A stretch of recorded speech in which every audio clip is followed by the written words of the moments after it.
Niaje wase Alberto Maisha States live ingine hapa hivi. Hii ni Man Cave Talk live. Hii ni episode 90. Naona tangu tuanze live I think ni 2 years ago, 2.5 years ago I think nasema hivyo, 2.5 years a little bit. So hii ni kama episode 90. So hope audio iko fit, na try check audio kama iko fit. So hii ni kama sawa inashika fit, naona simesikia audio iko poa. So ndio hiyo bana. So hii ni live ingine pia, Man Cave Talk. Muitanga hapa hivi ni live Q&A, alafu no filters, just real talk. So kama uko TikTok, una missing live just in case, TikTok ni side. Make sure that ukienda kwa YouTube channel, Maisha_States, hiyo ndio ni Maisha States basically ndio hivyo. Alafu kuna playlist inaitwa Man Cave Live Talk. Ndio hii session live. Alafu kuna recording inaitwa Man Cave Talk. Hiyo kwa sijui ni episode, sijui ni 1 something. Neza check haraka. So hizo ndio 2 things unaenda ucheck kwa nini, ugo back, make sure that uko kwa the whole recording iko available uko basically the whole recording. So ndio hiyo bana. So una make sure that ukimisi like recording iko available kwa Man Cave Talk. Hiyo ndio iko basi. Alafu nini nyingine? House rules. Master Gabu, I'm doing just fine.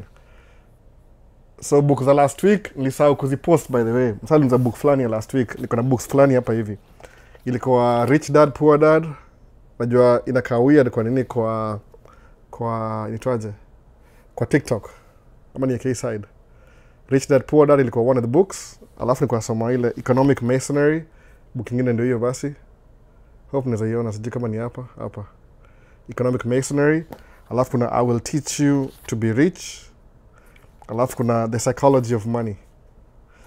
Siku get time ya kudu video, lakini ndadu video baadaye ni describe in full details. So ndio hiyo bana. So ilikuwa book ngapi? 4 books niongea juu yake last week. Leo nimeingia mapema Master Gabu. Karibu sana bana. Nakuona kabisa. So hii ndio story ya leo bana. Alafu hapa hivi kuna Duke of E10.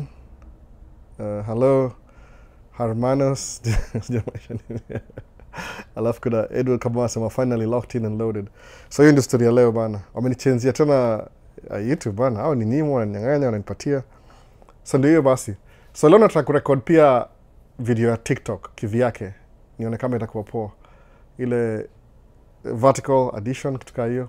So na camera mob sana. 1 2 3 4 4 cameras hii. Plus ya simu 5. Jindi gudua last week ilikuwa a little bit weird kidogo.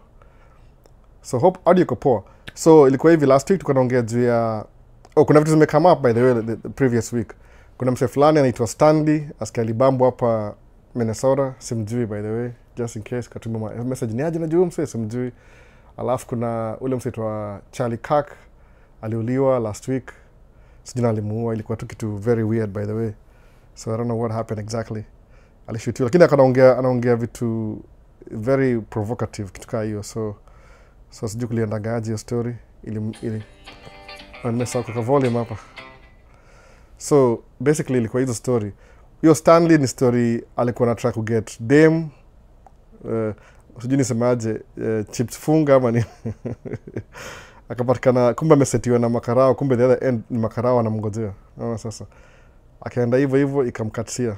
So inafaa tu mkumbuka kitu kaa hiyo mazee. Hizi stories za sijui muona hivi kama unataka kummeet mtu kwa tu enda meet mtu the traditional way. Enda muende social gathering, alafu meet mjuane. History ya kutext yana uweze jua text nani juu awase wa law enforcement au yakaga occasionally au try to get watu kama hao out of the streets. So wana create casting operation.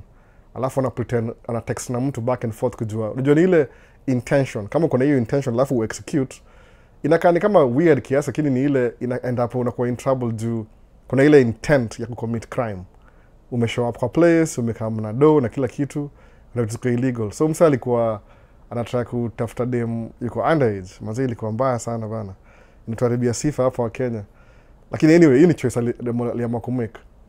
Inakaa kama si crime juu iko happen, lakini au kwa arrest na intent. Alafu ndio pia kuna ile story kama wewe ni mse mweusi, hata sijui ni the same kila mahali. I don't know nini limpeleka kufanya hivyo. Kuna so many options that go through instead of maybe hata sijui, I can't really explain, siwezi kuangalia hiyo capacity, just in case unaniuliza ni aje, unajua hiyo msee simjui. Kuna some noise za background kiasi, na hizo ni sound ama iko, hebu nisikie. Kuna some noise za background kiasi, na hizo ni sound ama iko, hebu nisikie. Kwa TikTok. Ona YouTube iko poa, sijui kama ni kwa TikTok. Naweza muitaje TikTok sasa na hapa? YouTube iko poa, sijui kama ni kuna complain ya sound kwa TikTok, acha nione kama naweza icheki. Naweza muitaje TikTok sasa na hapa? YouTube inakaa fiti. Historia imenisumbua siku hizi. Tuone wapi, tuende kwa nione inakaaje, sema kuna noise ya background. Nione inakaaje, sema kuna noise ya background.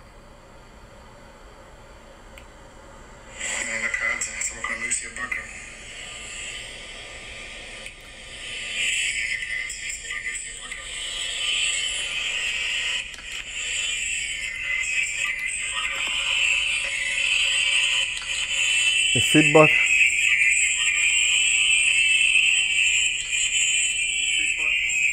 Got too intense. And then in the microphone.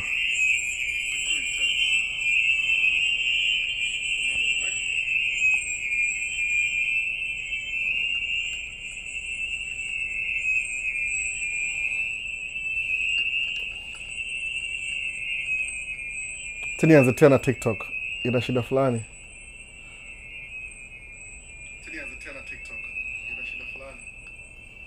Sikuna notice hivyo. Man. Kuna na solve problem moja ingine inaanza.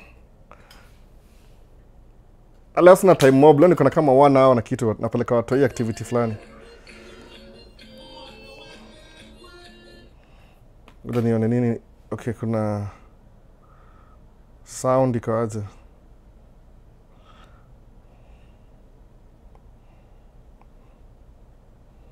So kuna problem TikTok. Oh. Is fruit of the same poisonous tree. TikTok kuna story kuna happen naye. So niko audio live session. Naweza toa unplug hii kama ita make sense. So naanza TikTok tena nione kama ita make any sense. Sema kuna background noise. Sijui noise iko wapi exactly.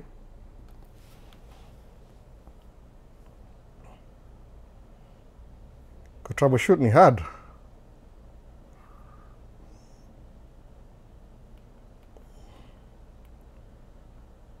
Nimekaa mama bado.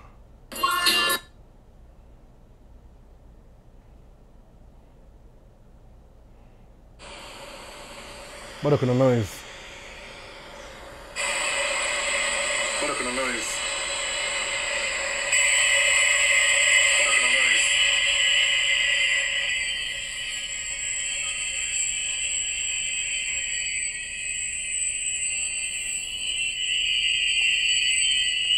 Kuna feedback ya something hapa, sijui ni nini.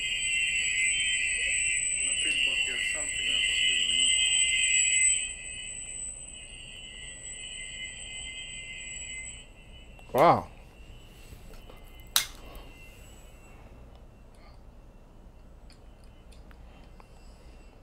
Tutumie simu different. Sijui, maybe itakuwa tujaribu hii.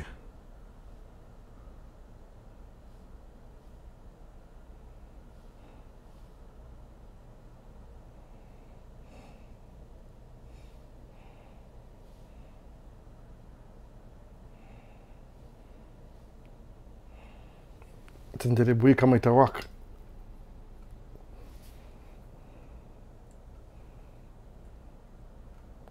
Flip camera. Flip.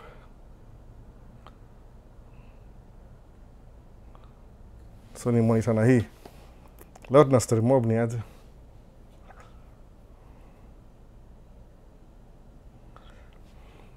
Okay, resume live.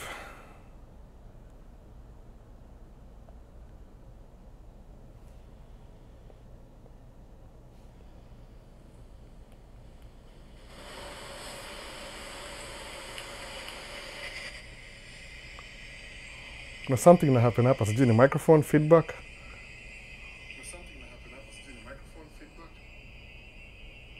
One, two.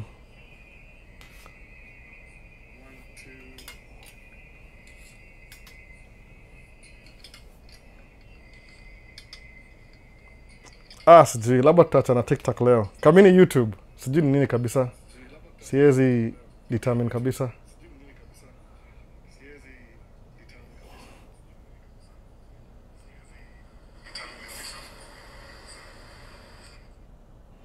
Na sina microphone directly. I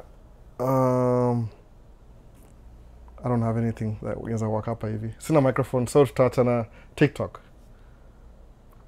Tena tu YouTube basi. Too bad. Nimekataa kuingia na leo. Takuwa na recording basi TikTok. So tuende YouTube basi. Nimekataa kabisa. Zambia tu sawa kuje nini.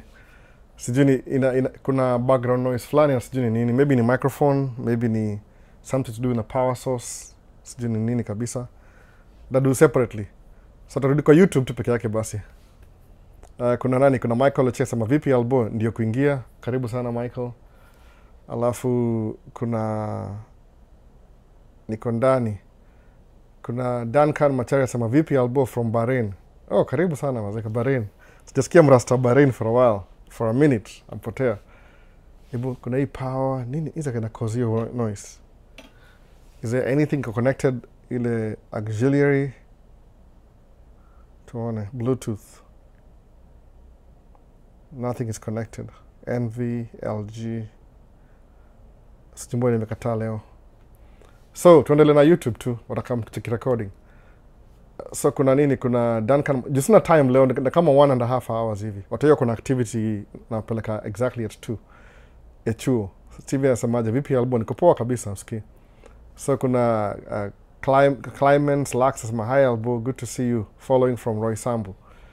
So kuna nani? Kuna Edward Kamwa sema Albo, question in terms of career as a truck driver for almost 2 decades in the United States, how did you survive the 2008 financial crash?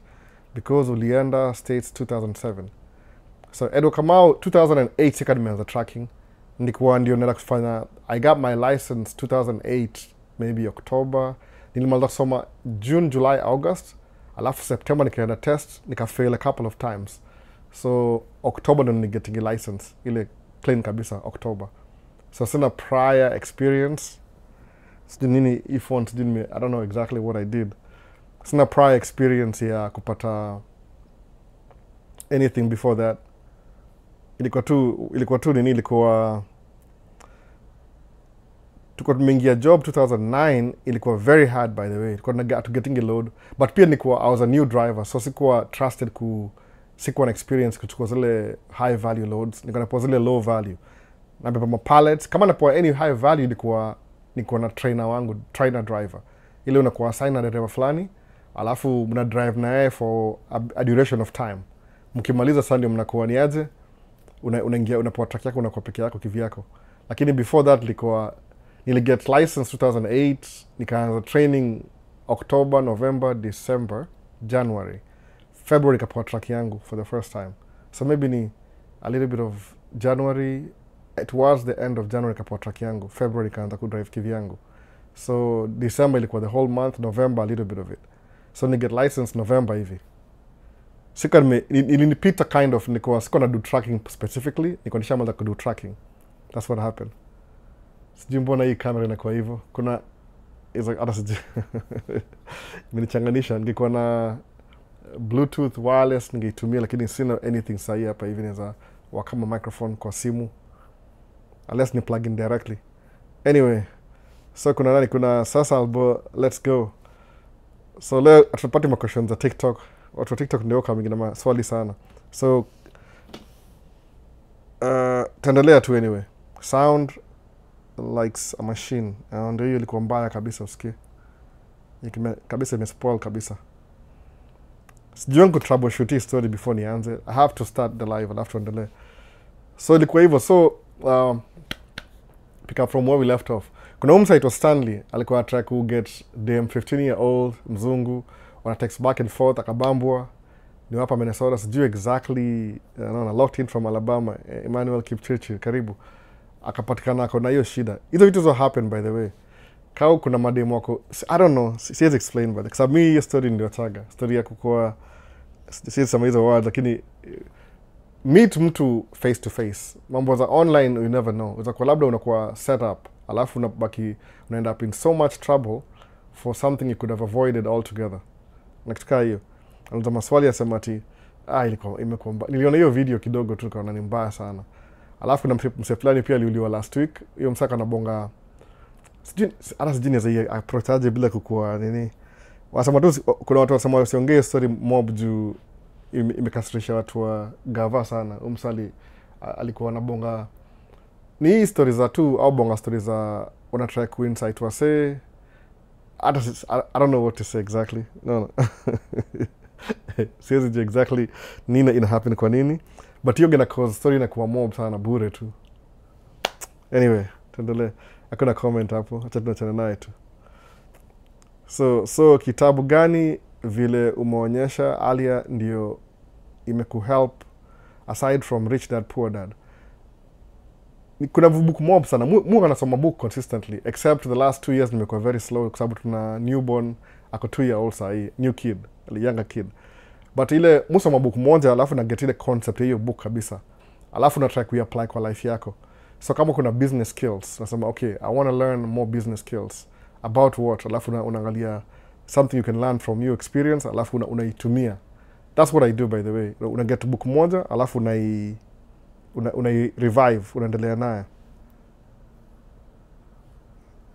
Isimu sijimboni na monitor. Bwana niko live ama? Live imeisha hapa. Sijui nisemeaje.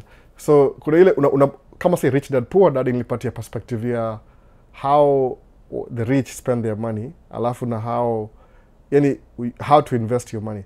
Hizi rules si conventional, naweza sema hivyo, si conventional kabisa. Ni ile kuna hii design, hii word Mungu na copy nasemaje? Nini tena? Nasema hivi, learn the rules of the game, play the game by the rules. Hiyo ndio ile kama mantra yangu ya life. Unaona how do these people make money? Nasema hivyo. Kwa hiyo book inasema imitate lifestyle ya watu rich. Kama sasa mtu maskini ule just the regular people, poor. Ukipata pesa, what do? You pay your bills. So basically ni ile una exchange your labor for a little bit of money. Ukishapata hiyo money every month you give it to somebody else. Muona sasa hivyo. Hiyo sasa ni kama kuna wali tonga usury, ni kama unapata au benefit sana kama una do labor. Juu labor yako as much as iko na quality, you're underpaid for your labor.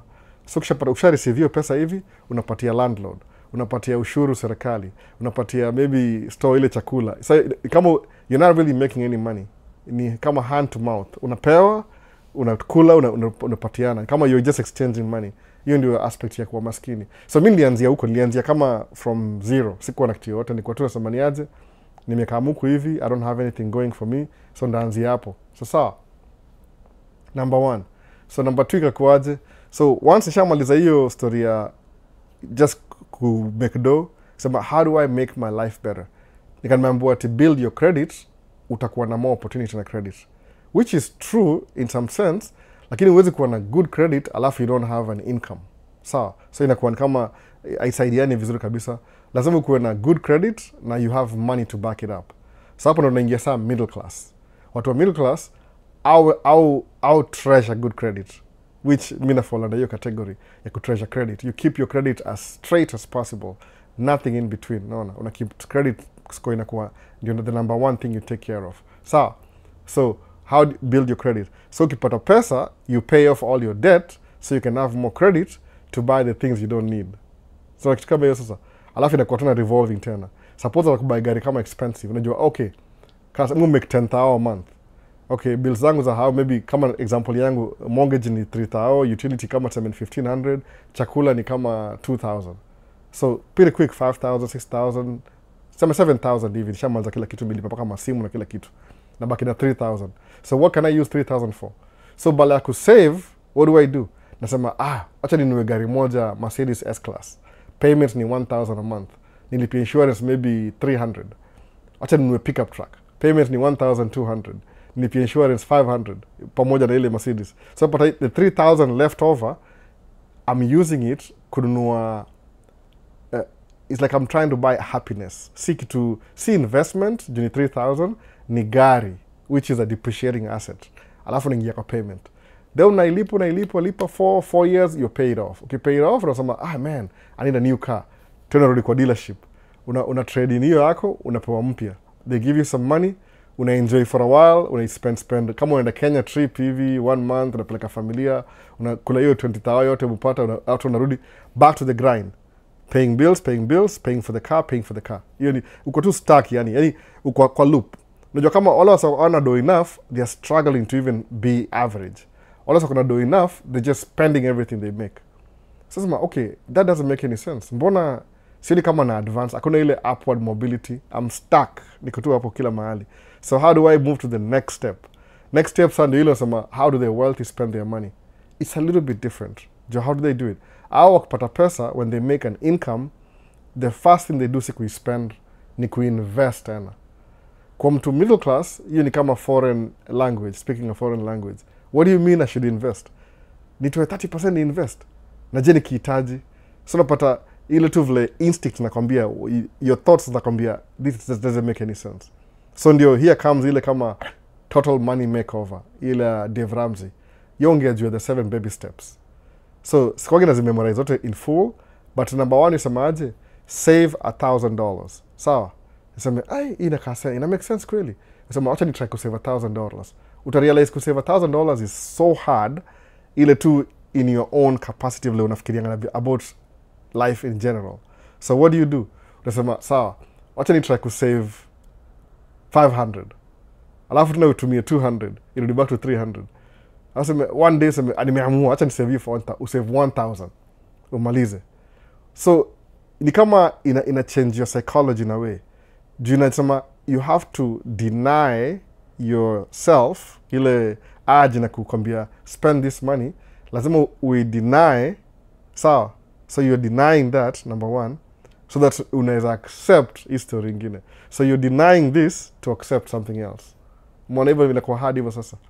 So you're denying yourself technically. No, I can't do this. Alafu na save $1,000. So juu imekutake ni kama struggle ku save you $1,000, una realize pretty quick that spending the money inakuwa problem. Juu unaona it may take kuna so much effort ilikuwa involve ku save you $1,000. Why should I withdraw it in kitu ya ujinga? Wacha ikae tu hapo. Let's say, okay, what are the other baby steps? Oh, kuna ile baby step number 2. Oh, what does number 2 say? Inasema pay off all your credit cards. Unaangalia okay, nikina credit card ya hii. Hapana. Tutulembo tutumie, we need to have good credit. How are you going to have good credit if you don't use your credit card? Itagrowaje bila kuitumia? Another myth suambiwa. Sema no. Alafu na struggle naye. Una realize, wait a minute. Alisemaje, how do you pay your credit card? Kama uko na 5, unaangalia which is the least amount. Your credit card yuko na minimum balance. Labda hii ni ya 3,000, hii ni ya 5,000, hii ni ya 10,000, hii ni ya 15,000. Ziko maxed zote. So what do? Asema lipa minimum balance kwa the first 3 kama kuna 4. Alafu hii ya chini kabisa, put more money towards it. Sawa, kama ni 3,000. So 1 month, you should save 1,000. Pay 1,000 1 month. Second month, 1,000. Third month, 1,000. Technically, kumekuwa paid off. Now you have 3 to go. Ili kwa 5,000. But because hii imeanza kuisha, if you have extra money, anza kulipa the next one. Ili kwa tabia 5,000, so unataka kureduce. Utaenda kama 5 months, 1,000 a month, ulipa hiyo 5,000. Now, 2 to go. Ukuja kwa hiyo ya 10,000, unaanza kuipay down. Hiyo ni 10 months. Alafu kuja kwa hiyo ya 15,000. So by the time you pay off your credit card, yote in full, million take kama 3 years hivi. Uta realize umebuild some habit ya spending. Hiyo ndio trick ya the whole thing. So the trick ni ile usi-argue how one day I'm gonna do this and one day I'm not gonna do this. Argument yako chekwa hivi, let me try it out and see what happens. Hiyo ndio the best argument. Let me try it out and see what happens. So when you're trying it out, alafu see what happens, uta realize, wait a minute. Nimei try out, what happened? Oh, napata benefit fulani. What's the benefit? Ni kama inakufundisha in the background how to manage your expenses. Sawa, ufike mahali all your credit cards are paid off. useme hiyo baby, what's the baby step number 3? Oh, is this start investing? How do I invest? Sijui kuinvest ni nini. Tesa wacha nikuliko the next step. Usema wacha nitafute book. Muone kama Amazon semaje the books on investment. Alafu unaziandika down. Ama unazichukua picha ama whatever, alafu unasemaje wacha nitafute huyu author aliandika hii book. Some books are so old, ule author ashazikwa kitambo sana, ibuka kitambo sana. Ni ile tu estate yake inarani hiyo book, so huwezi mpata in full, but you can find a video about them talking about the book. Una go back unamuuliza. So hiyo process, hiyo the process of ulianza kusave 1000, ukaanza kupay off your credit card, ushazi pay off, ukaanza kuinvest. So una realize kuna discipline fulani na come even before you notice umechange ile perspective yako on how you spend money generally. Naona hiyo sasa okay, which book can I read ile naongea juu investment. So chukua investment 101, unasoma hiyo book unamaliza while you're still doing the thing. Nafika mahali unapata usha pay off debt yako. Mimi ni happen ya 2015, I think April 2015, niliangalia account yangu hapa niko pay off all my debt. So every time I make money, paka hadi track ilikuwa paid off. Yani sikuwa na deni ya mtu. Kisema what do I do now? Asema kuna step fulani ya go back to your emergency fund, make sure kuna between 3 months to 6 months of your monthly expenses in a kama emergency fund account, savings account. Nikata kusave. Hiyo nilifikisha very fast by the way. Alafu kapata niko na 6 months ahead ya payments. Ya rent. So kusema wacha nifanye hivi, wacha nilipe rent in advance. Nilipa rent ilikuwa November, nikalipa December mpaka June the following year nilipa rent in full. Sema wow. So what happened? Nikisoma hii book ya Total Money Makeover, pia nikisikiza video za Dave Ramsey, whatever you're talking about, history ya kusave dough na kila kitu, ilianza ku make sense. Kwa nini? Because I did it. Kuna ile action. I took action towards this strange process. Inakwambia stop spending your money and this is how you build wealth. So I took just the doing part inakuelevate unaingia class ingine na place different kabisa. That's exactly what I did. I did the thing. I'm going to start doing this baby step number 1. Sijaenda kwa show yake by the way. Watu wenda huko alafu na kuconfess they paid off their debt. I would have loved to, but I don't have to. Nikiwacha mtu mwingine na furaha amelipa debt zake za 150,000. Sasa okay. So unapata ushamaliza step 1. Sijui ziko wapi the baby steps, and tafute baby step. Unaona? 7 baby steps. Na sawa ile order. 7 baby steps. Anyway, ndio hapa nisha pull moja. Haisi clear sana. After the next one to go back. Esamangaje save $1,000 as $1,000 in a beginner emergency fund. Hiyo ndio step number 1. Number 2, pay off all your debt except for your house. House ni mortgage hivi. Mortgage ni domob. Alafu number 3 ni save 3 to 6 months of expenses for emergencies. Hiyo ni step number 3. So number 4 ndio invest 15% of your income for retirement. Sawa. Alafu number 5, save for college for your children. Alafu number 6, pay off your house. Alafu number 7, build wealth and give. No. So mimi niko number 4. Sija save for my kids college, bado kwa college, but hiyo ndio my next big thing kuingia baby step number 5. Alafu pay off your house. Sija pay off house bado, but niko on the process. Sasa at least niko halfway in. Just sasa niko mambo ya kuinvest. So ukiangalia ukifuata hiyo steps zinakaa very simple, simplistic. Unasema I don't believe, unaweza disregard useme I don't even care about these things anyway. Lakini ukiangalia benefit yake ile over time unapata wow. Just by doing these things, just doing them, inakupatia level ingine yani ya satisfaction na shindo wow. Siko nafikiri itakuwa hivyo. Umeona sasa ile just the doing part. Hiyo ku elevate in a way, the doing.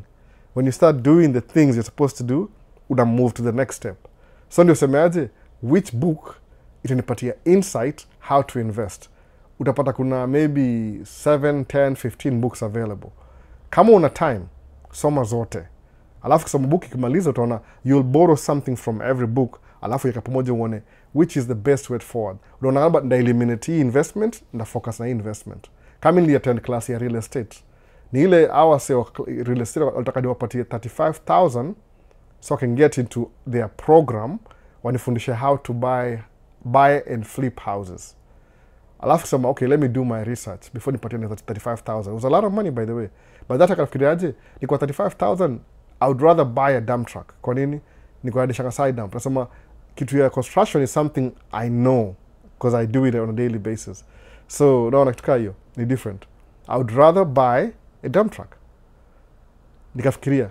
The first video nilipull YouTube because you don't have to pay anybody to teach you how to buy and sell real estate. What's the solution? Just do it. So, wow. No. Kusoma kidogo, oh, this book, okay, kaba hiyo book nikasoma. So the moment unatake ile interest ya kulearn something, your knowledge ina increase about your kitu. Because the more you do it, the better you become on explaining that particular thing. Mwone hivyo sasa, inakuwa more and more. Kama una learn just by doing something. Mwone hivyo, ile kweli kabisa. So that's the truth. So nikusema, which book? So kusema, The Psychology of Money by Morgan Housel. Housel. So kusema, The Psychology of Money.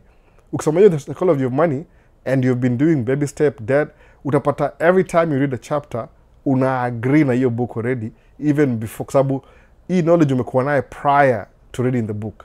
Ni ile book inakuwa confirmation biased. Nasema hivyo, kama I don't know if it's in a positive way though, si in a negative way. Kila siku confirmation bias itumika in a negative way. So alafu unakuwa na ile interest semaje, I want to learn more. Unafeel kama I need to learn more. By the time nasema you need to learn more, that's a more ngejua investments sahi.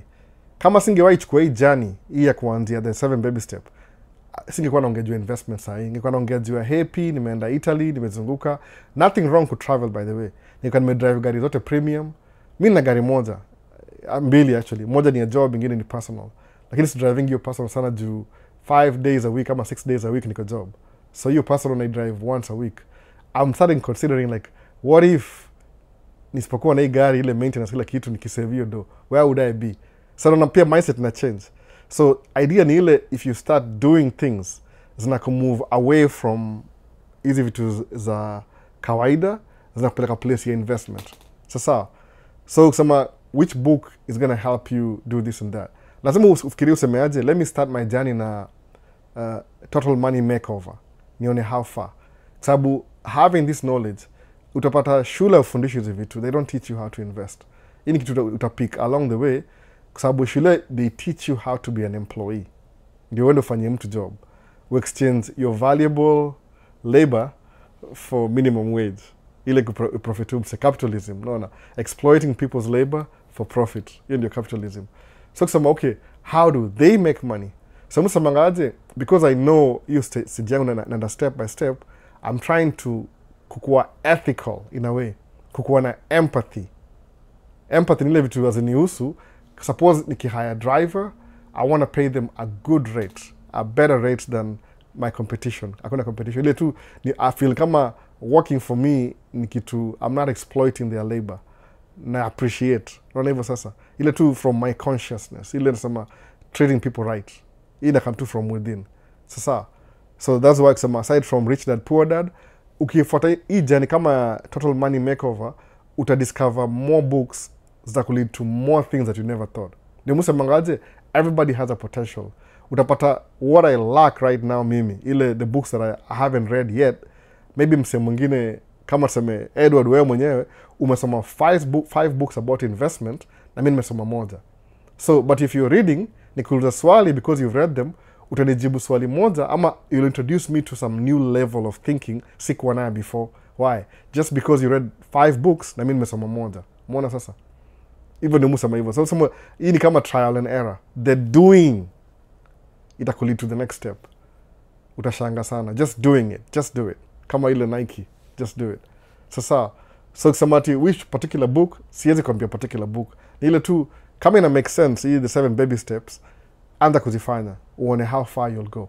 Sababu, anywhere you are in the journey, at least uko in the process. So kusema ile trust the process. Mi kama as a person hule nime-experience vitu kadhaa, naweza kambia, if you trust the process, ile tu, it will work. Trust that the process will work. Utapata benefit yake, by the way. Exponentially. musamanga kuendesha truck ndio ilini enable ku rent my first apartment by myself. Na ilikuwa 1 bedroom. After 1 nika upgrade to 2 bedroom. Nika upgrade to 2 bedroom, 3 bedroom. Sasa inaishi kwa hao ku drive truck. So which means ile growth process yangu, my mindset in 2008 na 2000 iko ni different na 2010 na 2015. Kwa nini? Nime grow in things that I never thought ninge experience bila ku-expose kwa hizi vitu. Sasa so that's why sama hivyo, anza chukua tu book yote usome. Hata the habit of just reading a book. Kwa sababu watu wasema muambiwa watu wangu ati why do you need to go to school? We can just homeschool. Na mwambia hapana. Muona kama according to me, je lazima ni come up na the best answers kwa sababu watu wa siku hizi watachukua Google, ChatGPT, watafute waambie kitu alafu uende kuiverify kama kile umesema ni ukweli. The best method mwambie watu wao ni hivi. You go to school to learn how to learn. No. That's what you do. You're going to school to learn how to learn. No. Ile soma ABCD. Okay, hizo ni letters kama ni English. Okay, soma mathematics calculation basic. So you're learning how to learn. Alafu ile environment ni ile are among your peers. Naweza sema kiwi jina. Kwa nini juu in the real world, ile world unakuanza ile as a grown up, independent, grown up, noble citizen. Naweza sema mpaka hivyo. Utakuwa na interaction na watu on a daily basis. So school gives you a snippet of learning how to learn among your peers. Sawa. Ndio ukikuwa adult, ukienda huko nje, you learn how to learn among your peers. Coexist. Sawa. Ndio hiyo sasa. Anything else that about financing, they don't teach you financing. Kwanza ile model ya shule sahi, it was designed to teach people to work, factory workers. Sahi kwa sema ati, you're supposed to think, ikanakwambia, you're supposed to be obedient and perform the task given to you. That's what unapata most of the school ni memorizing. Unaambiwa, this is your homework, do it by tomorrow. Unaenda unarudi. So which means, ukipewa task, utai-complete on time tomorrow. Mwana. Lakini kama kwa history ya investment, hiyo ni using your mind. Hiyo ni different. Hiyo ni kama you're learning by doing, which was previously before school iko introduced. That's what people used to do. Kutaka kujua how to sisemaje, build a pot ama create a pot, unaenda kwa pottery. Akalisha chini achukue matope, akaweka ile wheel, akanyage wheel spin, shape na mkono. You try. Ya kwanza itakuwa mbaya, utaibonda, uanze ya pili mpaka eventually utaifigure out. Alafu utaiperfect. Alafu utajua exactly how to do it. Experience. So it's by doing. Sababu doing, memory yako inakumbuka hiyo story. Kama ina eliminate all the how not to do it, alafu inabakisha ile how to do it. Alafu ina save hapo. Mbona? Siwezi ungejua memory sana juu mimi si psychologist, but kuna kitu fulani wasamanga memory yako, it only ina work na the things you feed it. Haina capacity ya ku think by itself. Lazima uipatie. Yani kama in other words ni ile lazima kuwe na income naingia income ndio kuwe na outcome. Sawa, even the brain inafanya hivyo.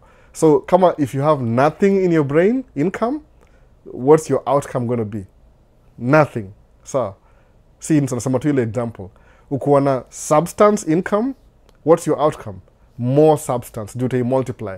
So brain na waki hivyo. Lazima uipatie input ndio upate output. Kama ni income, ukuwe na outcome. Input, hivyo.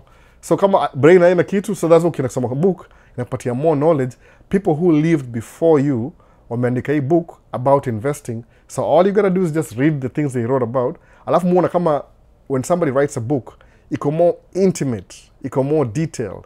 So atakwambia zile vitu zile a normal conversation over coffee haitakuwa available across the table. Lazima kutoe nje ndio make sense. Sasa tuendelee na maswali. So hapa ni kwa Enoch Ageya anasema hello man, new follower here. Karibu sana kwa Maisha States family. Enoch Ageya, welcome. So kuna Bante samaje, hi Albo, how was your week sir? Happy to be here. It was good, nilikuwa tu kawaida. I worked, ilikuwa a little bit fair juu tumeanza kuingia kwa fall season. So it's a little bit cool. So jobs may reduce hours. Tulikuwa tunadui kama 12-13 hours. Sasa tunaenda kama 10 hours, 9.5 hapo. Umeona? So hata nimeona leaves zimemwagika, sema oh man, leaves zinamwagika. The trees are dying already. So nakuanga depressed kidogo summer ikiisha. Summer is too hot, but ni poa kwa health yangu. everywhere. Hizo sasa ukiingia baridi kwa mastori na respiratory diseases. Mtoi ni mgonjwa already, by the way, mtoi mdogo. Niko poa kabisa though. So Edu Kamau anasemaje? Kusema ukweli Albo, I have noticed something lately. Gen Zs are going blue collar careers, especially in United States. Sababu najiuliza hivi, what has changed? Gen Zs are going blue collar careers. So blue collar ni kama nitwaje ile skill. Sababu unajua, I think so. White collar ni ofisi, blue collar ni skill. Skill haitawai run out. Juu unapata kama kuna skill, muona na ile background yangu kidogo nikianza after high school niliingia computer science. Nikafanya mpaka level, ilikuwa kama diploma level. Kulikuwa na advanced diploma, alafu ningeingea university after that. Niko na plan ya kwenda UK, kusoma huko UK. Nilikuwa huko UK hivyo. So niko na plan kwenda UK. So skill labor, kuna shortage ya skill labor. Ni kama wasema wamekuwa kirush towards ni white collar jobs, alafu wanasahau skilled labor. Truck driving is skilled labor. Kwa sababu ni kitu it's needed on a daily basis. Truck has to move to deliver material.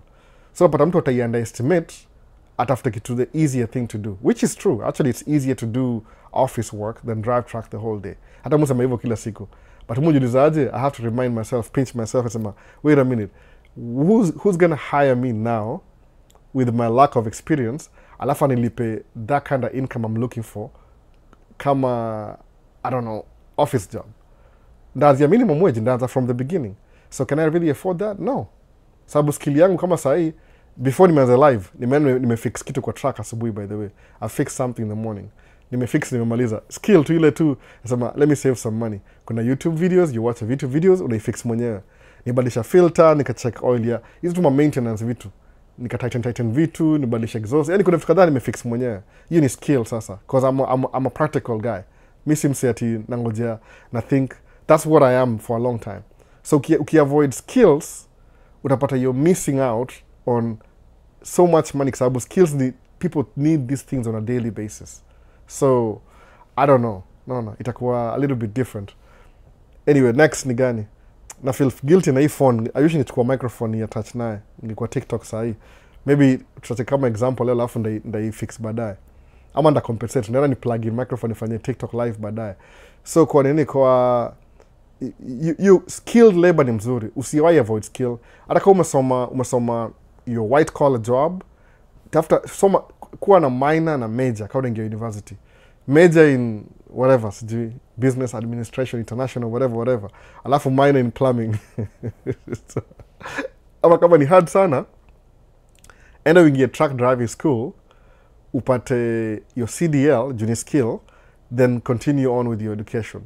Ukisha graduate, come back to drive truck for 1 or 2 years while you're looking for a job. Unaona hivyo?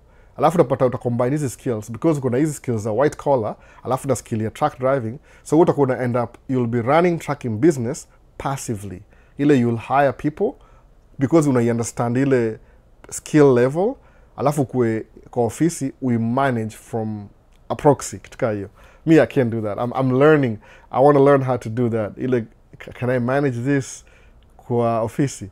But I'm pretty much very hands-on, so I don't think, anika to drive truck for 1 year ndakuwa mgonjwa. Itakuwa kama, it feels weird. No. Nimezoea mtu mkono hivi. So, fanya hivyo. Anza na office, ukidu skill fulani. Kama ni plumbing, kama ni heating, kama ni nini ingine, nimesahau, electrician. Nimesahau ingine, plumbing, heating, electrician. Nimesahau moja hapo. Hiyo kama kuna, providing services. Una-install vitu, unaona construction. Something to skill. Itakusaidia sana, by the way. They pay more. Watu underestimate. Because everybody is rushing towards white-collar jobs. Mona. Skill ni important sana. So VP Albo, if someone is in a different career and wants to transition to trucking, what can one do? That's all. Unaanza tu, you just transition. Transition kabisa. Angalia hivi, suppose the best example, kama sema uko na office job, uko na career already, then you want to switch for trucking.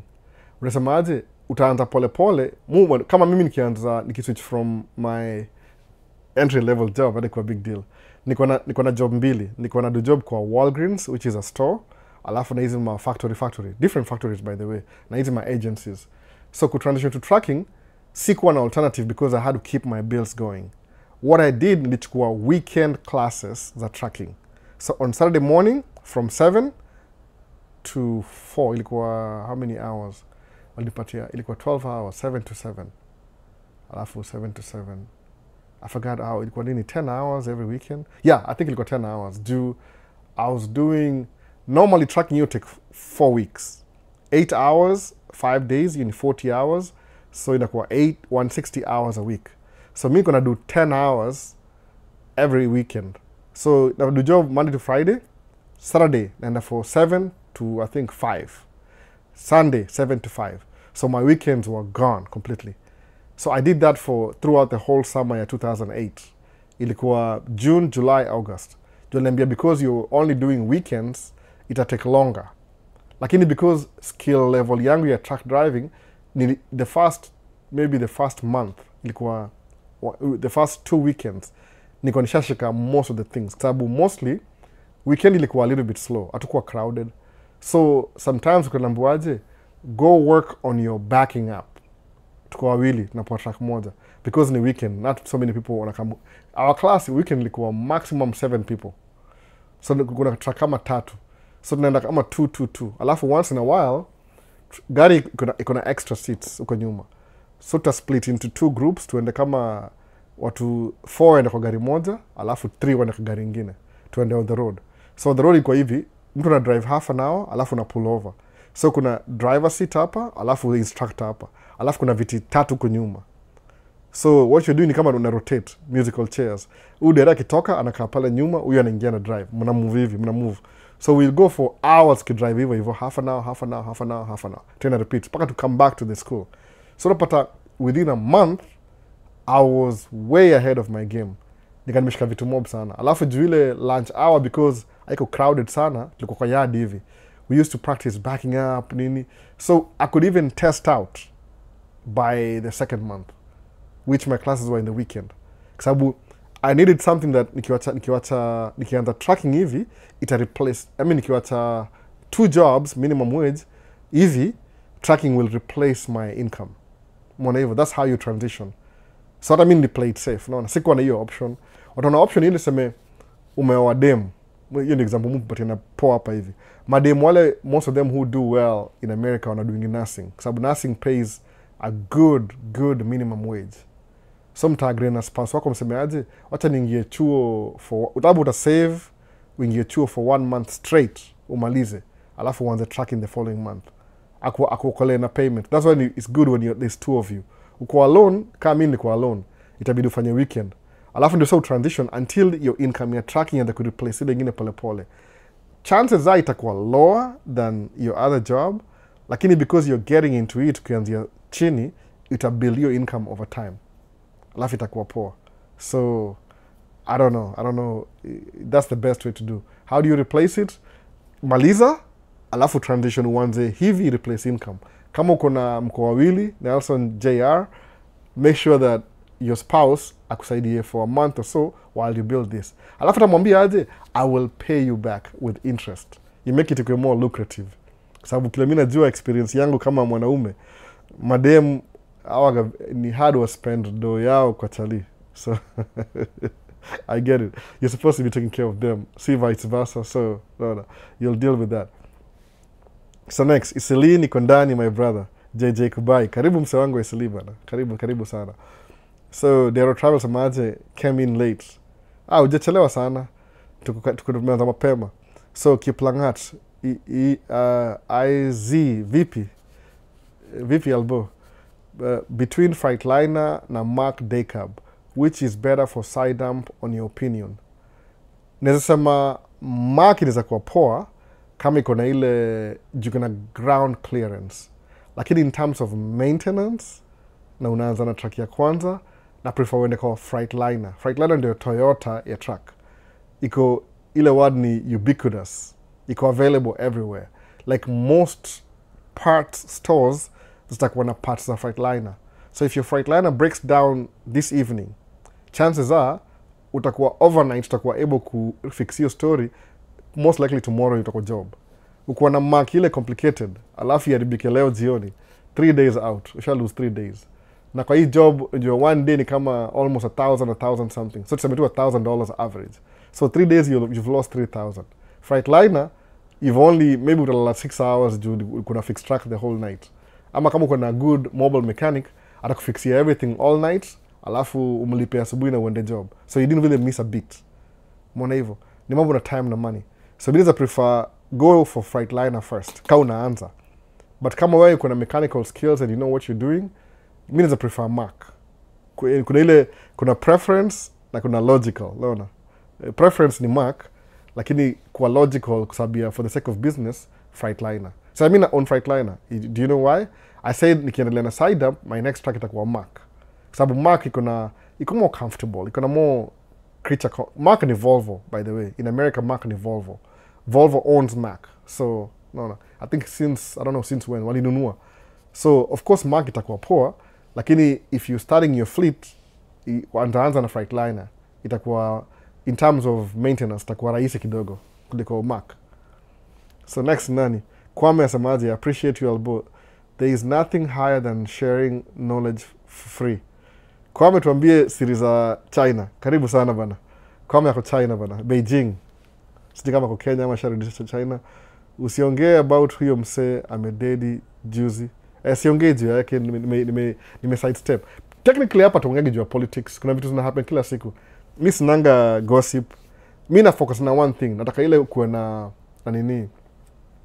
Self improvement. Unaona? Ile tu pick the right stuff despite the disparities, by the way. Siati hakuna shida iko.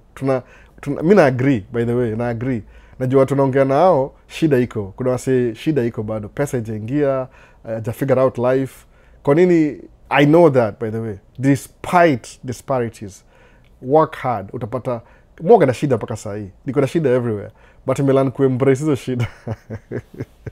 Nasema tu, they won't stop me from my objective. Sababu nigundua, ukiwa na positive mind, you're better off than kukuwa na negative mind.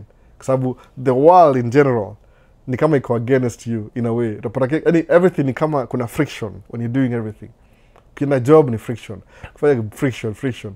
So, lazima ujipatie wewe mwenyewe grace usemeaje, I'm gonna dwell on the positive aspects ya life. See negativity. Sababu negativity is all around you anyway.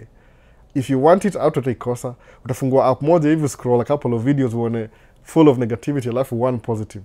Sasa wacha ni make difference kwa if everybody is running this way, wacha ni sababu unajua I think ni ile story ya watu take advantage ya media.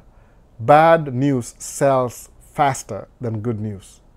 Unapata mtu sema ati alboyo waga blah blah blah. Itaenda kila mahali faster, itakupatia watu attention. Sema albo amedo very good deed. Ayu itaenda slow, pole pole, itapiga raundi, simame, take break.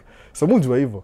Kusikia nini kama one of my biggest fear sababu kweli kabisa ni ile time karibu ni bambo na karao. Ile siku kuna issue na wife tunagombana juu ya kutafuta job. Alafu akaenda house akarudi karao akamkunichukua. So nisemaje, how am I going to explain? Naona kwa nini wase ati yeye wase ni aje mazee nimelala ndani leo kuna live. Niko na worry vitu kama hizo. Siku worry sana ndio sema tunajua nini? It is what it is. Lakini eventually ukasikia story akaniwachilia. Aliniwachilia. Nilipigwa pingu kaisha kwa gari. Kusema this is it. Naona. So ndakuona jumu feel kama I'm accountable to people. I'm accountable to you. Naona. Siwezi kuwa na sababu unajua hii world iko full of hypocrisy. Kuna hypocrisy wengi sana. Msana atasema advice poa sana is doing it for the views. See for the good intentions for the views. Kwa nini? Because you make some money. So any hot news sasa kimbilio aseme let me take advantage. Mimi nasikianga pia nazisikia by the way. Kama hiyo Stanley nilisikia. Lakini ile am I gonna focus on it? No. How is that gonna help you make money? No. If it doesn't make money, it doesn't make any sense. Mwaga na hivyo. Kwa sababu as much as watu pretend that making money is a big deal, wacha ni adjust, nimeka vibaya kidogo. Ukimake good money, it improve your life in some aspect of your life. It improve. I believe so kabisa. Wholeheartedly. It improve some aspect of your life to make money. Sijui kama mimi make money. Ijaiyo car to me that I do. Sijui nisemeaje. Nikijangalia ile when I'm self-reflecting, niko peke yangu tu kwa room mahali. Kama hapa niko peke yangu sasa naongea. If I can think about my thoughts, though I'm not thinking about it right now, I'm thinking about how do I solve these TikTok problems. niko na microphone kwa hao, so many microphones. Ninge plug in, ningekuwa live already. But nasemaje, siku think that TikTok itakuwa na shida ya nini, maybe too many audio kwa sababu hii ni microphone mpya by the way. This is a new microphone. Nilinunua ile Shure ile. Naona inakaa professional kidogo. Ilitongaje? Nimesahau jina. Hii microphone ni mpya. Maybe ni hii microphone sijai tune vizuri. Audio maybe ndio hiyo. Maybe ina bring feedback. Sijui. It's a different microphone. So maybe imekatia. So which means I'm trying, kuna camera dedicated, nimeweka kamera moja hapa hivi saa hii na record TikTok. So what am I thinking about? Man, I should have done a better job. So I hold myself accountable. Sasa ina feel kama I'm letting people down. Walikuwa wanangojea kusikiza live kwa nini kwa TikTok na siku show up. But on the other side, the flip side ni ile, I'm recording this session twice by the way. Kuna moja vertical hapa hivi. Kuna kamera moja na try. Nilibuy kamera moja mpya. Na try. Siku ibuy ni kama niliuza ingine nika replace na ingine. Ile a little bit cheaper. Iko hapa kamera. So na try something new. So which means nisemeaje, it's good to have good clear content here TikTok. Just juangi, I don't know what the things that I'm talking about. Musa matuna inakuwa fed na Q&A. So ukiangalia the things that I worry about ni mob than positivity. So positivity ni kama a fraction of, if you look at your life, ibu angalia negativity kwa life yako, negativity ni 70%. 30% ndio graceful. Sasa maaje, despite having 70%, ndakwamili hiyo 30% ni kama ndio 100%. So ile 70 nasemaje, wacha nikate kila kitu ikuwe my 30%, actually in my mind ni kama 90% ya positivity. Alafu ile 70% of bad things ni kama, no, unaamua 10% of my life. That's it. Inaenda hivyo sasa. Naona. So kusema ati, mazi soka na shida hapa hivi. Nasema, wachana hiyo shida. Najua ni kupretend, kwa sababu watu wengi kuna hypocrisy everywhere. Si mnajua hivyo? Kuna hypocrisy everywhere. Hata Christianity. Mimi niko surprise juu ndikuwa supposed kuenda kwa university, Christian university. Nikasema mimi mswai sedini toboyo kwa Christian university. But ile perception yangu ilikuwa hivi. Primary school nilikuwa Catholic school. Ilikuwa very strict. Kulikuwa na rules. This is how you pray. This is how you go to church. This is how you... Ilikuwa rules, obedience, na law. Ilikuwa hivyo. Sasa nikiingia university, so in my perception ile, nikienda chuo saa hii. Alafu hiyo chuo ni, tena ni Christian university. Man, I don't want to do that. Ilikuwa kama law na obedience. I'm sick of that. I was a wild card. Mimi na think outside the box. Everybody's running this way, mimi naenda the opposite way. What hivyo sasa? Kasi singetoboa. So sikuenda university. But ukiangalia kuna so many hypocrisy. Kwa sababu ukiona people who call themselves Christians sometimes do the worst things. Si wote, but example. Nasema hivyo. Sitaki kuongea juu anything. Juu mimi na background ya Christianity, sitaki kuongea juu mtu mwingine yoyote. Itakuwa story nyingine. But you know hivyo. Wale wako na supposedly supposed to have the highest values are the ones who actually want to be breaking in the worst way possible. Hata fadhali mse asema tu, I don't believe in anything. Atheist atakuwa tu consistent. Okay, I don't believe. Hakuna, yani tushanga sana, one of the decent people, sisema that I know, that I see around, wale yao sabanga ni atheist, wako so consistent with their beliefs. Wale sabanga wako super religious, na tumejina religious, jasema religious, kama religion, wako very inconsistent. Naona, watakuwa the high, super, alafu low. High, low. My hypocrites. So kuna hiyo story hiyo sasa, naona. So anyway, to move on. Karibu niingie kwa hiyo story nyingine, sitaki kuingia tena. Kwame, karibu niingie huko. So Uncle Sarmi TV, Sarmi. Hi Albo, hope you're well. Thanks so much for introducing us to audiobooks. It's so cool. Oh, that's really good. If you can read, let somebody else read it for you. I mean, make your life a little bit easier. No, itakuwa poa hivyo. Make your life a little bit easier. So, next ni gani hapa? Kuna Albo, winter is approaching in a few months. So, working hours itakuwaje? Inakuwa ni hivi, tukidu construction, juu ni heavy equipments, just because of OSHA. OSHA ni hizi rules za OSHA, itongaje, nimesahau hiyo definition. Ni kama guideline ya how to kuwa na less injuries kwa workplace, So unapata hivi, when it's dark outside in a construction site, which is scatterbrain all over, ina increase chances za error. Sawa? So what we do hivi, they try and do most of the construction during daylight hours. Sawa? So sahi kama sahi in the peak of summer, jua ilikuwa ina set 9:50, karibu 10 by the way, 9:50. Sahi because tumeenda kuja kwa itongaje ile I think next week ndio summer inaisha, next week by 20th. Kituka hiyo Friday hivi. So tuingia kwa ile a little bit cool. Kama sweater wearing weather. Sitakuwa navaa t-shirt hivi nikienda out anymore. Nitakuwa navaa maybe another layer, maybe hood, maybe something. Naona. Kama jana ilikuwa jana, leo ilikuwa jana. Jana nimeenda kwa marathon fulani. Niliambiwa lipoa tip na best yangu Paul. Paul yukimbia. Sema unajua Paul yukimbia. Paul yuko marathon. So marathon. So ananiambia, ni aje kuna marathon moja hapa hivi nakimbia ya half a marathon. 13.1 kilometers I think. Aliniambia hivi nikashow up. Nilimka asubuhi nikaenda na job. Nikaenda huko. Nimerecord my video but I don't know how I'm going to share that sababu ilikuwa so random. Nijamu sema hivi, if I don't know the format of things, I just record everything all of a sudden.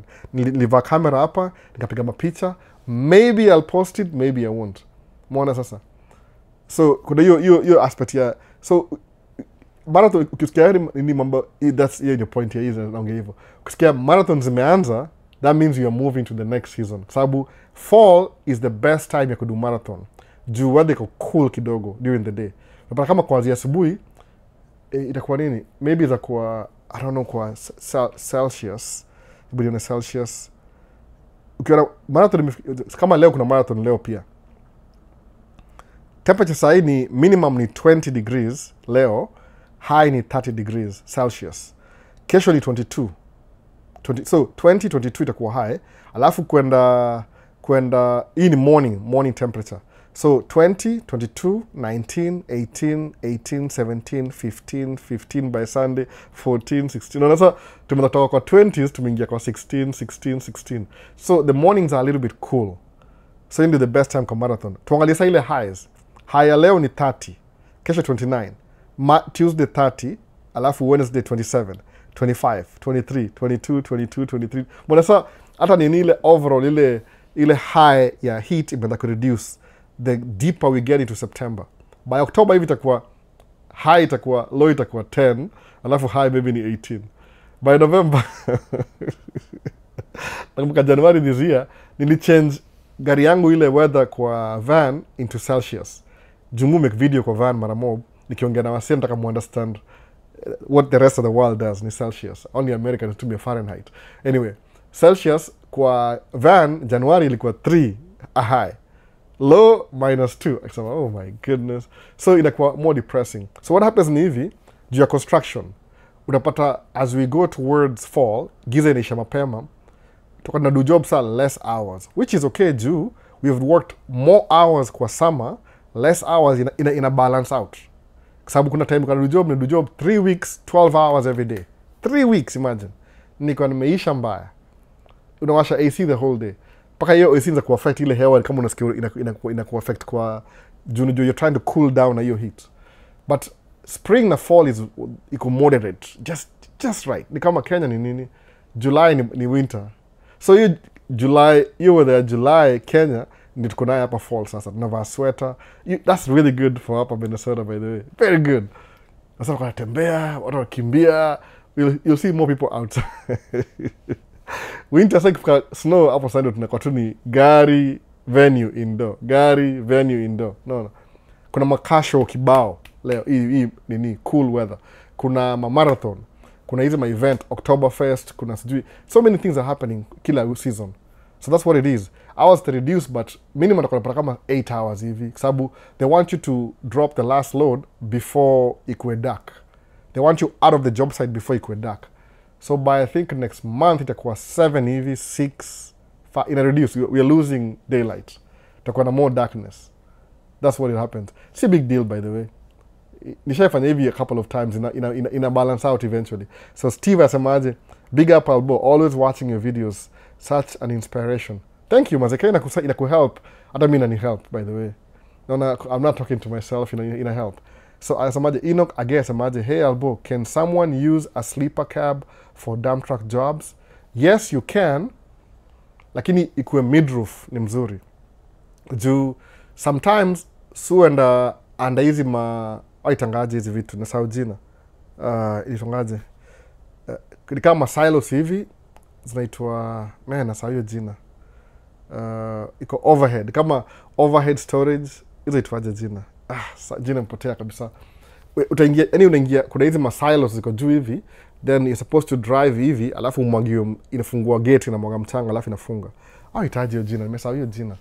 Over the something, jina mpotea kidogo. So unapata kama kuna sleeper na iko na ile sleeper high roof, you could be unable to work that job that day. But kama kuna sleeper iko flatbed ile inanuka kama midroof, alafu kama van yangu ni midroof inaenda hivi alafu inakuwa tu flat hivi, that you can bring it over, it doesn't matter.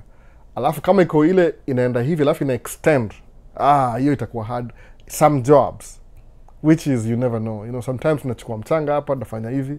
So mu prefer ukuwe na flat roof, midroof ama day cab is the best.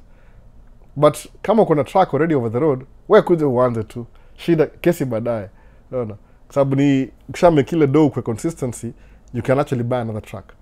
The easiest thing to buy ni hizi tractor units. Si hard sana by the way. Tractor unit kuna so many opportunities. Ilikuwa hard mimi nikianza, but sahi maybe I'm speaking from experience. Kununua dump truck ni a little bit hard. Juu brand new lazima kuwe na 80,000 down. Hiyo 80,000 down utanunua day cab mbili, maybe 40 ama moja na nusu, whatever. Utapay off moja cash alafu weka down payment nyingine.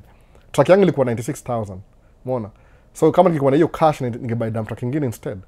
Uzuri ya dump truck ni ile it has more work in winter. Side dump itakuwa na less season, but still it's a good discourage, you're still making good money. Difference ya I think approximately dump truck quint ile iko na 3 axles na drop, suppose 6 axles altogether, ni kama nasema between 20 to 25,000 a month. Quad is between 20 ama niseme 18 to 22 kwa sababu inalipwa a little bit less. Side dump ni kama 18 to 20 ama to 22 hapo same thing too. No. So you're still making good money. Ukua kama uko na ile financial, ile umekuja hii business, kama uko na ile financial literacy, unajua psychology of money and everything, umake 20k, reduce expenses zako, uta-upgrade your truck before you even know it. No. Alafu maybe 1 year in utakuwa na dump truck, 2 year in utakuwa na dump truck mbili. Kuna wase najua wameingia hii construction 2019. I wish naweza viko camera, one day watakubali. Wanabayingi new truck every year. Sasa kuna 5. Kuna one of these guys aitwa AAA, ana gari 9 na ameanza 2019. 9 trucks. So sometimes you buy mbili in 1 year. 2. Akona 9. Karibu kuna fleet yote kivyake. Naona. But you double up na real estate pia. Trucking is the only gig. Akona real estate on the side na akona trucking. So it's easier for yeye to grow. Juu amelewa, sikizi ni manager hata drivingi. You drive maybe hata drive occasion ile maybe customer so demanding na ana dereva available, itabidi ya drive. But yoga na masimu kuna standby wasoga available. Maybe gari yake imeharibika, you need to drive for 2-3 days, mtabonga na yeye kupatia job. Ndio basi. So sleeper kama uko naye wewe kuja, but advisable kama iko flat roof ni poa. Sasa ni poa. Definition ni occupation safety and health administration, OSHA. Exactly. I prefer una do job, una reduce risk ya the things that could go wrong. Sasa that's why OSHA. TikTok niko wild na TikTok, sijui ni aje. Na feel kama tu ni run anyway. No, I don't know. Wanasema kuna sound mbaya, hebu tuone kama imeimprove. Na feel kama niliblock hawa say. Iko on ama hata sijui. Can't even tell. Ilibaki ilikuwa on. Acha try kama ita improve. There's something na work nice, sijui ni nini. Niko na front facing camera, alafu iko nasikia iPhone mpya iko na good front facing camera. Sijui ni jaribu. Niko ama TikTok. hopefully it's in the coming improve. There's something going on at TikTok. Sina time mob sana leo by the way. Nafaa kupeleka watoi maybe in the next 20 minutes hivi. Nasema kama mbaya niweke wase TikTok alafu nijue kunaendaje. Msa amejoin. Hopefully iko nini. Nadu baadaye. So Michael asemaje ndio hiyo Occupation Safety and Health Administration. So Master Gabu iko poa, hebu niambie kama iko poa nini TikTok. Oh man, come on. Nendaje. Menda live. Joined. Sound iko poa sahi ama? Niambie tu iko poa. Niangalie na hapa hivi ni monitor na hapa. Itakuwa poa. Tani check tena. Oh man. Tani check tena. Kuna hiyo sound something na AC. TikTok uliza maswali tu basically. Try next time. Nimejaribu sana. We'll try next time.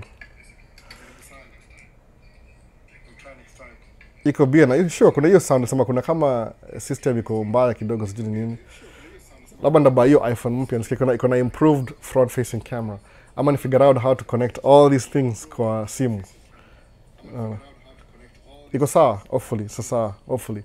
Niko na kama maybe 20 minutes. Alafu nimalize. Maximum. Watu hiyo kwa event yani. Leo ni uzazi. Ule mdogo ni mgonjwa so one of us has to be home. So Edward, 5:50 p.m. jua iko set. Yeah, ni kabisa. So summer has long working hours basi while winter has short working hours. That's true.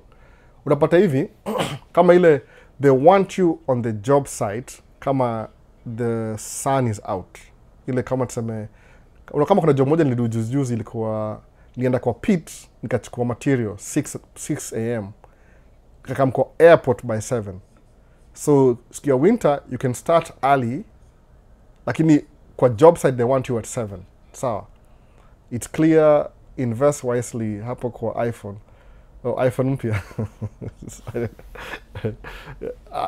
I'm not thinking of buying another phone lakini nasema man. Labda na plug in microphone directly. But how many microphones do I have now? Niko na 1, 2, 3, 4. Maybe that any feedback sijui lazima ni streamline. Kuna hii kamera mpya nimebuy na try good visuals. Nimebuy FX2 ni A74 with a fan.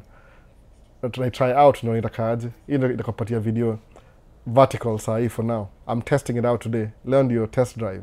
Ili come 2 weeks ago I think. Sijakuwa na time.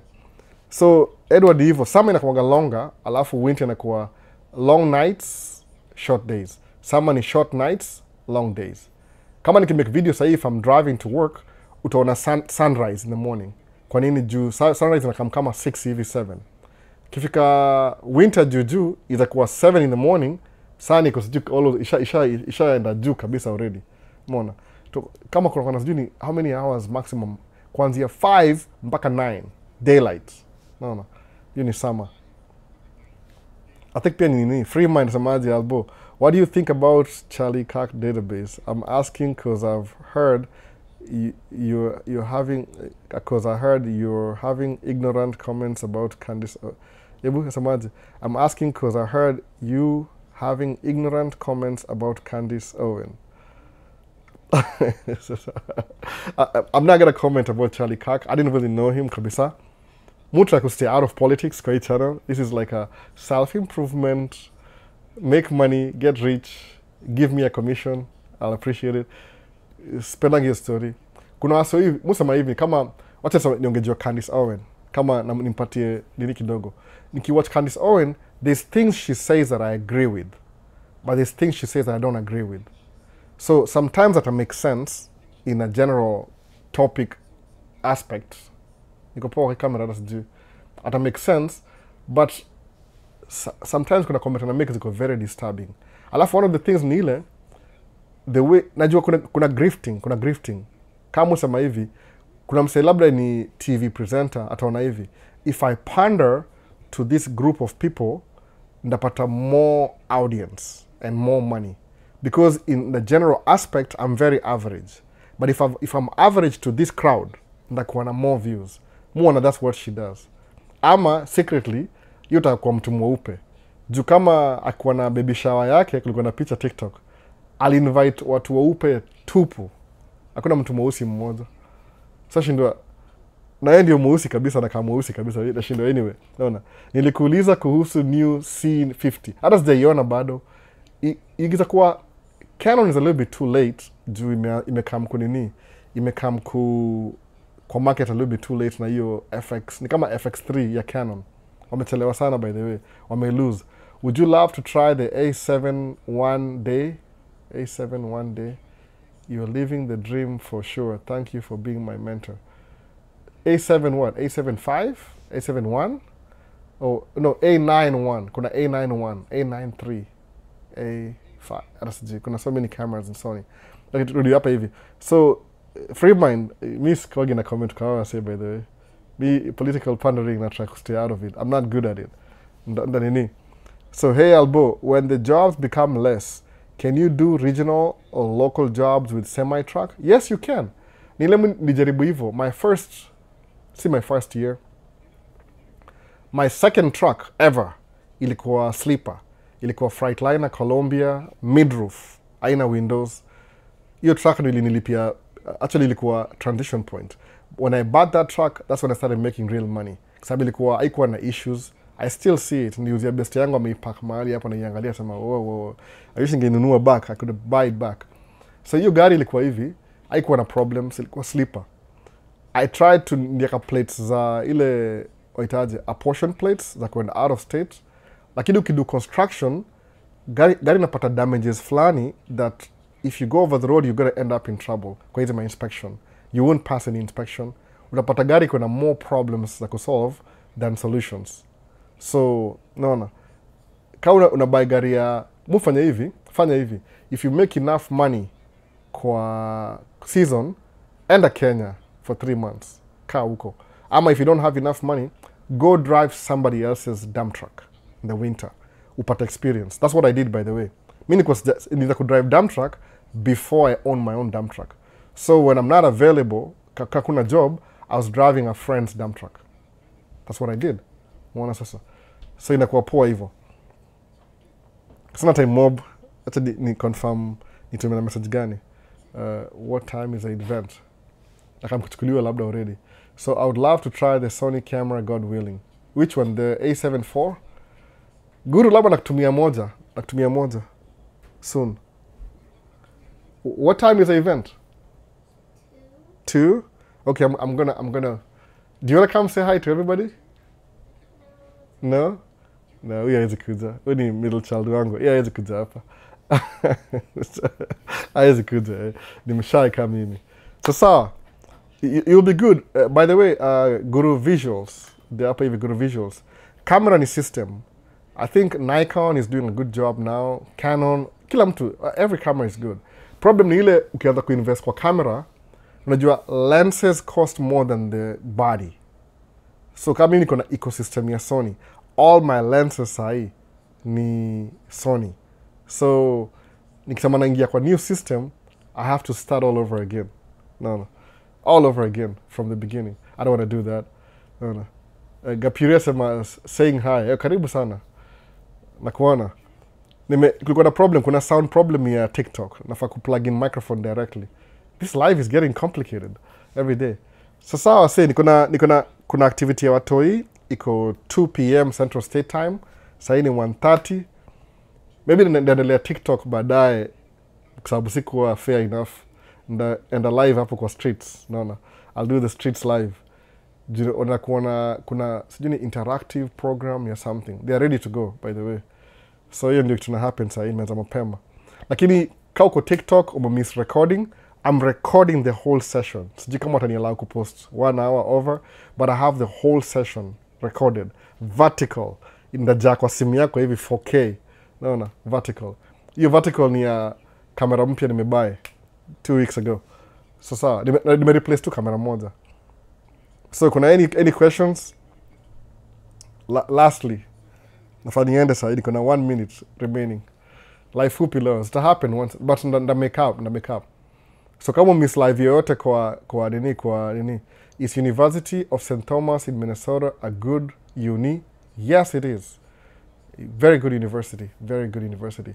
Ni Catholic, I think ni St. Thomas, St. Kate's. Yeah, ni Catholic. Ilikuwa one of the earliest university established in Minnesota. Kuna ya madem it was St. Catherine, alafu ya machadini St. Thomas. Ni kama sister and brother university. Si co-ed ni St. Thomas ni men only, alafu St. Kate's ni female only, but kuna male, I think, I don't know, kama ni ma online, iko mixed, ni co-ed. It's a really good university though. Why did you ask? I was thinking of going to St. Thomas. I'm thinking about it by the way. So have a good one. Sasa, wase, namalza live hapa hivi. Leo kuna shughuli.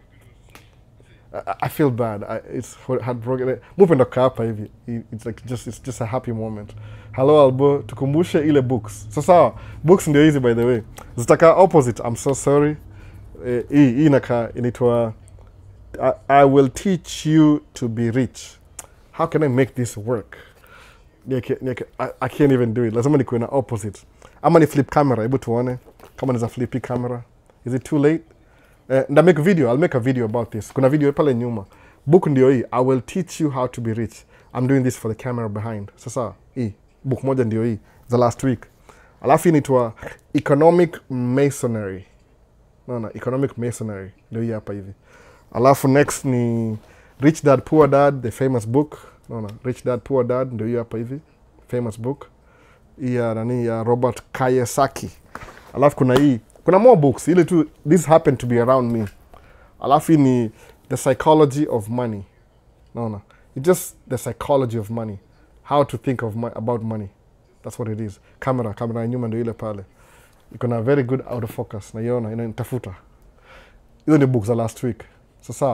So can someone relocate with a family for university studies? Yes, you can. Kuna visa fulani. There's one of my friends nikitoka say some details. Alikuja, the wife came for a master's program. Akam na wife yake and 2 kids. So it's very possible to relocate with your whole family, depending on your visa. I think it's preferable kama ni iko na master's degree program, inakuwa poa sana. So it's possible. Sasa, na apologize TikTok kama miss live ni kama 1 hour and a half YouTube. And YouTube Maisha States. It's a short live leo. Utaona kila kitu. Tuliongea kila kitu leo. So tutaanza wapi? I might do live ya TikTok baadaye. Watu hiyo wanachelewa. Woi, napeleka uko kwa gari wamekaa by the way. Nashangaa. Ndani ya gari. Tutaanza live saa hii. Kuna program yao ya educational interactive. Maisha States. Mmoja atakwenda, mwingine atakwenda. So see you later. So hapa hivi kwa last comment ya nini. Leo ni live short by the way. Lakini I'll make it up next week. Ndakuwa na maybe ndaongeza hiyo 1 hour extra. So sawa, see you on the next video. Peace. I'm out. Tununue iPhone 17 ama sijui. Na deni nachukua na deni alafu nilipa baadaye. Anyway, tumaliza live. So sawa.